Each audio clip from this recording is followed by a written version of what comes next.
So students, today we will start Mendelian disorder बेटा।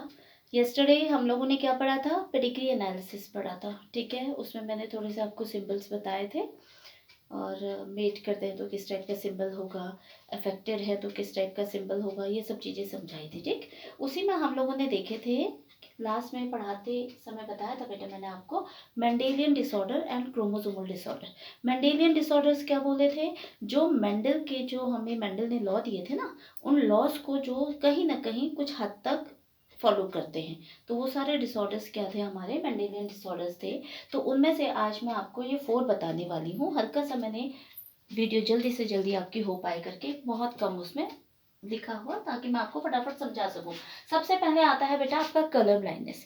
Colour blindness से आप क्या समझते हो? कलर ब्लाइंडनेस यानी कि जिसमें रंगों का प्रॉब्लम हो जाता है। आदमी को दिखाई तो देता है, पर कुछ पर्टिकुलर कलर्स को जो है उसकी आईज की जो कोन्स है वो प्रॉपर तरीके से आइडेंटिफाई नहीं कर पाती। और इसमें बेसिकली हमारे आते हैं रेड और ग्रीन कलर्स आते हैं, ठीक है। कलर ब्लाइंडनेस में हमारे 2 कलर आएंगे, एक तो आएगा रेड और दूसरा ग्रीन, जिसको प्रॉपर तरीके से आइडेंटिफाई नहीं कर पाता है जो भी कलर ब्लाइंडनेस से सफर करता हुआ पेशेंट होगा, ओके। और ये जो है आपके, इसमें इस टर्म को समझिए, सेक्स लिंक्ड रिसेसिव ट्रेट कहलाता है। ये सेक्स लिंक्ड से क्या समझते हो? मतलब जिसका संबंध सेक्स से है।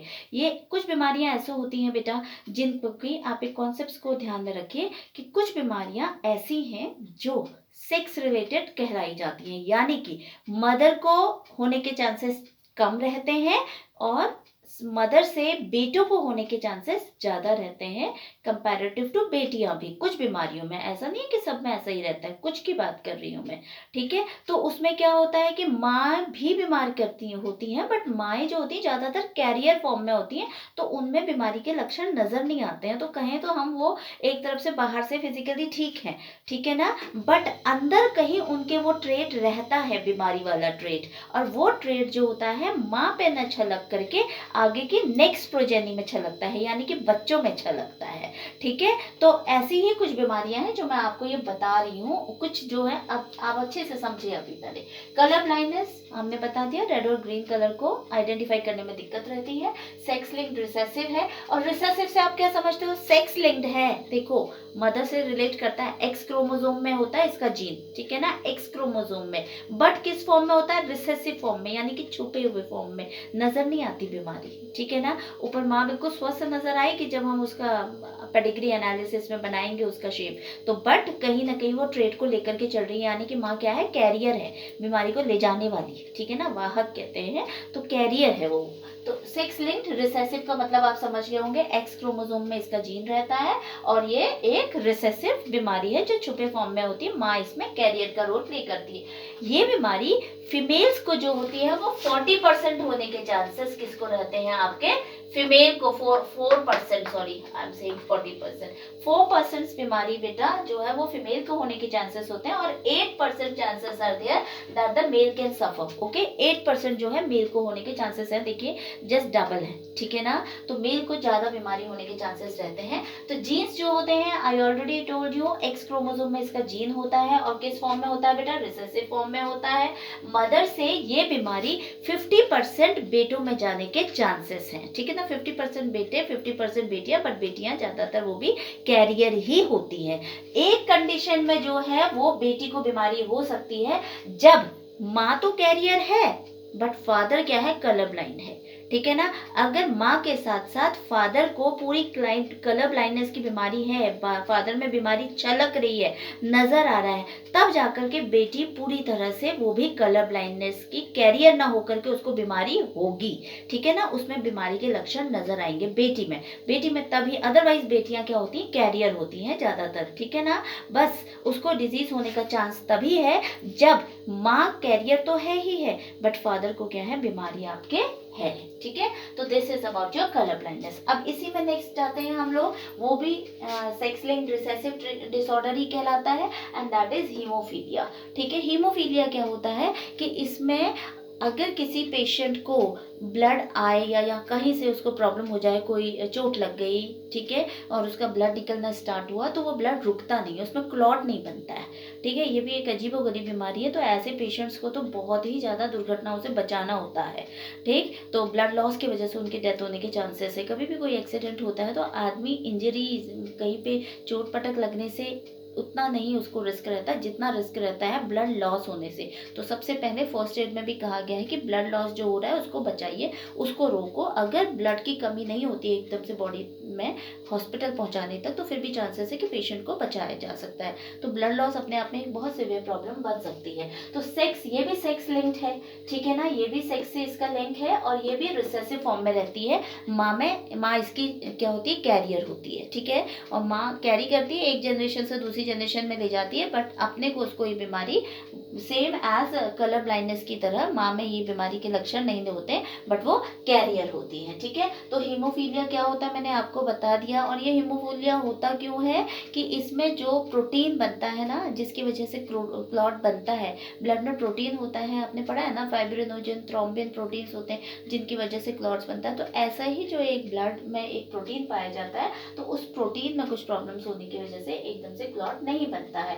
तो इसमें भी माँ क्या होती है, कैरियर होती है, और माँ कैरी करके किसको देके, मेल प्रोजेनी को देके बेटों को जाता है। ये बेटों में नजर आती है बीमारी, ठीक है ना। और ये बीमारी जो होती है आपकी सिर्फ एक सिंगल प्रोटीन का, मैंने आपको बता दिया, एक ही प्रोटीन है जो क्लॉट बनाता है, उसमें कुछ डिफेक्ट आने की वजह से ये बीमारी होती है, ठीक है। और ये बीमारी को रॉयल डिजीज भी कहते हैं बेटा। रॉयल डिजीज, रॉयल का मतलब होता है शाही, शाही खानदान में हो रखी है ये बीमारी, क्वीन विक्टोरिया को हुई है ये बीमारी, इसीलिए इसको शाही बीमारी का वो दे दिया गया है, ठीक है। तो क्वीन विक्टोरिया एक बहुत ज़्यादा अपनी जनरेशन टू जनरेशन एक बहुत बड़ी कैरियर मानी जाती है। उन्होंने काफ़ी आगे की जनरेशन्स को भी ये बीमारियां दी हैं, ठीक है, बाय मीन ऑफ अपने बच्चों के माध्यम से। तो ये आपका हीमोफीलिया हो गया, ओके बेटा। और इसी में जो हमारा थर्ड आता है that is sickle cell anaemia.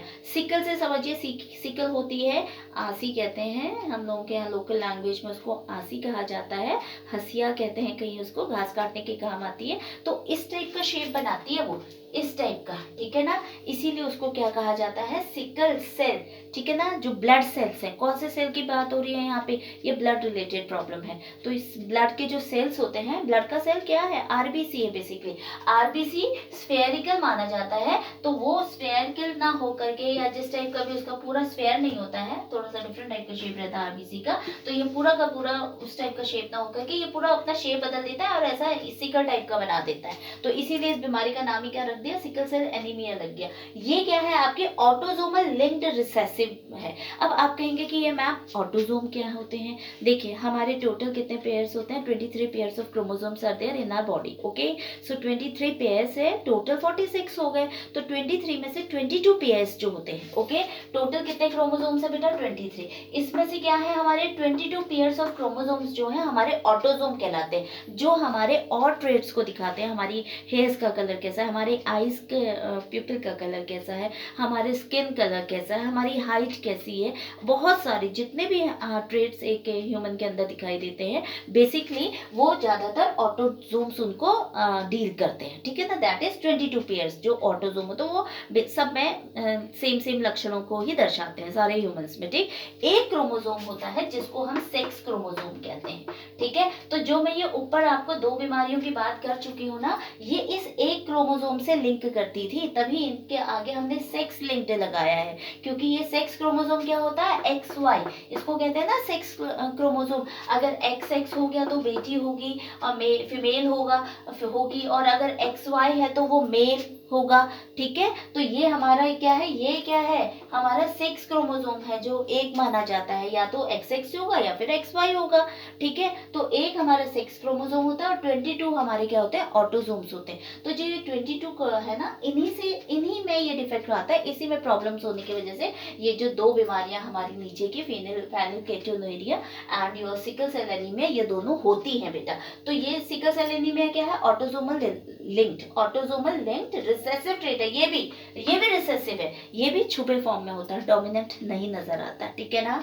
Sickle cell anaemia, इसमें क्या होता है बेटा कि ये कब ट्रांसमिट होती है, कब ये सिकल सेल एनीमिया की बीमारी एक जनरेशन से दूसरे को हो सकती है। इसकी कंडीशन है कि दोनों के दोनों जो होने चाहिए वो सफरर्स होने चाहिए, या दोनों को मतलब ये बीमारी होनी चाहिए, तब जाकर के आगे की जनरेशन में जाती है, ठीक है। तो इसके लिए दो है, एक पर्टिकुलरली जो जीन्स है वो क्या है, HbA एंड HbS, ये इसके लिए रिस्पॉन्सिबल है। अगर HbS और HbS की कंडीशन बनेगी ना बेटा, ये देखो S mean sickle cell anaemia के लिए हमने S लिख दिया है इसका, जब HbS और HbS ये कॉम्बिनेशन बनेगा, दोनों में है, तब ही जाकर के ये आगे की प्रोजेनी में साफ रूप से दिखाई देगी ये बीमारी, ठीक है। So it can transmit only when both the partners are carrier माना जाएंगे यहाँ पे, क्योंकि रिसेसिव कहा है ना, अगर डोमिनेंट होते तो उनको बीमारी तो है, बट बीमारी छलकती अगर यहाँ पे डोमिनेंट होता, क्या होता, डोमिनेंट होता, पर डोमिनेंट नहीं है, ये रिसेसिव है, तो बीमारी तो दोनों को है, बट किस फॉर्म में है बेटा, कैरियर है, दोनों के दोनों क्या है, कैरियर, ठीक है। So it will transmit only when both partners are carrier, जब दोनों के दोनों पार्टनर क्या होंगे, कैरियर होंगे, हस्बैंड भी कैरियर है और वाइफ भी कैरियर है, तो आगे की प्रोजेनी को हो सकने की चांसेस है, और उस समय जो उसका कॉम्बिनेशन बनेगा वो बनेगा HbS और HbS, ठीक है, एक मदर एक फादर, इस टाइप से आपस में क्रॉस करके दोनों बनेंगे, दूसरी कंडीशन में नहीं दिखाई देता, ओके।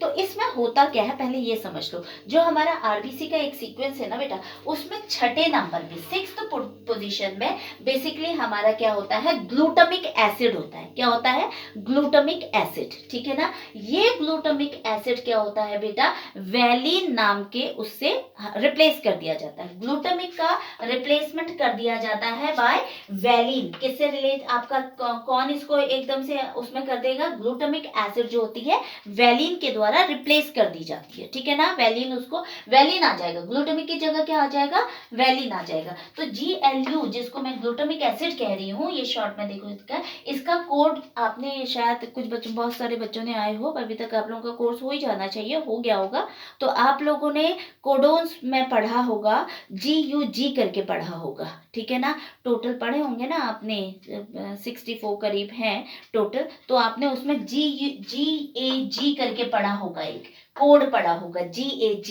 तो ये GAG क्या होता है, ग्लूटामिक एसिड होता है। अगर हम GAG लिख रहे हैं तो आप समझिए कि वो किसको रिप्रेजेंट कर रहा है, ग्लूटामिक एसिड को रिप्रेजेंट कर रहा है, ठीक है। कोर्स में हमने इसी को पढ़ा है, जब कभी उसमें जाएंगे तो और अच्छी तरह से आप वहां समझेंगे। तो GAG सिंपल है ग्लूटामिक एसिड। तो ग्लूटामिक एसिड क्या बन जाता है बेटा, वैलिन बन जाता है, क्या बन जाता है, वैलिन में कन्वर्ट हो जाता है। तो glutamic acid converted to valine, किस में कन्वर्ट होगा, वैलिन। तो GAG किसको रिप्रेजेंट कर रहा था, ग्लूटामिक एसिड को, वैसे वैलिन को किससे रिप्रेजेंट करते हैं, वैलिन के लिए क्या लिखते हैं, GUG, क्या है वैलिन का कोड, GUG, ठीक है ना। ग्लूटामिक एसिड का सीधे से समझो, ग्लूटामिक एसिड का है GAG, GAG का मतलब क्या है, ग्लूटामिक एसिड, ठीक है ना, ग्लूटामिक एसिड, ओके। और ये किसमें बदल जाता है बेटा, वैलिन को कहते हैं GUG, किसमें बदल जाता है, GUG में बदल जाता है, किसमें बदल जाता है, GUG, इसको कहते हैं वैलिन, ठीक है। यही चीज समझने वाली है आपकी मेन, कि ये प्रॉब्लम क्यों आती है। तो आपके 6th नंबर पे, ठीक है ना, जो हमारा उसकी पूरी की पूरी जब हम लोग जाते हैं, आपके NCERT की बुक में बना होगा, I have the NCERT book, I am showing you बेटा, ये देखिए NCERT की बुक है, इसमें देखिए आप लोग अच्छे से समझिए, ये है एक हमारा नॉर्मल RBC का शेप, ओके, और ये हमारी सिकल सेल, देखो हो गई ना, कुछ सिकल जैसी बन चुकी हैं। तो इसमें क्या था, ये देखिए valine, histidine, lutein, thrombin, prothrombin, glutamic, इस टाइप से ये एक सीक्वेंस बना हुआ है, ठीक है। RNA DNA चैप्टर में आप लोगों ने पढ़ा होगा किस टाइप से हमारे ये रहते हैं।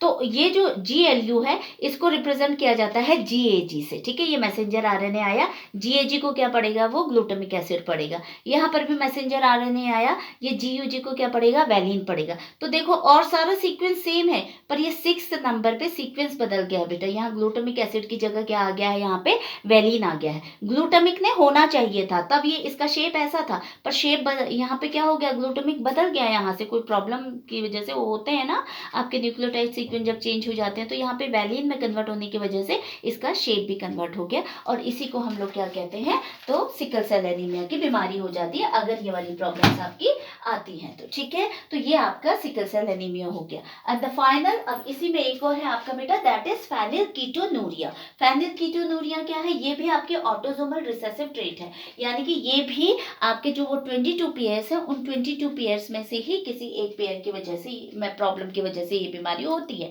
अब ये होती क्यों है ये समझो।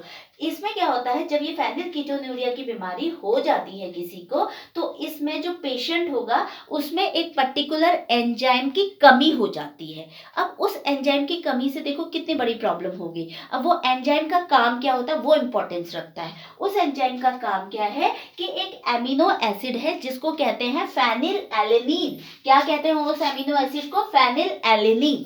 क्या कहेंगे आपको उसको, फेनिलएलेनिन कहते हैं। तो ये फेनिलएलेनिन किस में बदल जाता है, किस में बदलना चाहिए, इसको बदलना चाहिए ट्रायोसिन में। किस में बदलना चाहिए इसको, ट्रायोसिन नाम में, ट्रायोसिन में इसको कन्वर्ट हो जाना चाहिए। पर क्योंकि अब इस एंजाइम में क्या है, कमी आ गई है, ठीक है ना। अब जब अगर कमी नहीं आती, तो ये अगर इसमें कोई प्रॉब्लम नहीं होती, तो क्या होता कि फेनिलएलेनिन सीधे ट्रायोसिन में बदल जाता, कोई प्रॉब्लम ही नहीं होती। But due to lack of, अब ये कमी होने की वजह से, ये वाला जो एंजाइम नहीं होने की वजह से, ठीक है ना, अब ये एंजाइम है ही नहीं भैया जो फेनिलएलेनिन को बदलेगा ट्रायोसिन में, अब बदल नहीं पा रही है, तो ये फेनिलएलेनिन क्या हो जाती है, ये जमा हो जाती है, जमा होने लग जाती है, ठीक है ना, काफी इकट्ठी हो गई है एक जगह, इकट्ठी होके ये बदलती है, किस में बदलती है, कन्वर्ट हो जाती है फेनिल पायरुविक एसिड में। किस में बदल देगी, फेनिल पायरुविक एसिड में बदल जाती है। और ये जो है आपका फाइनली किस में जाता है, ब्रेन में एक्यूमुलेट हो जाता है। कहाँ पे स्टोर हो जाएगा, ब्रेन में। और ब्रेन में ये जमा हो जाने की वजह से फिर वहां पे प्रॉब्लम करता है, ये मेंटल रिटार्डनेस की प्रॉब्लम आ जाती है। जो भी पेशेंट होगा वो थोड़ा मेंटली रिटार्ड होगा, ठीक है, मानसिक रूप से स्वस्थ नहीं होगा, थोड़ा सा उसका मानसिक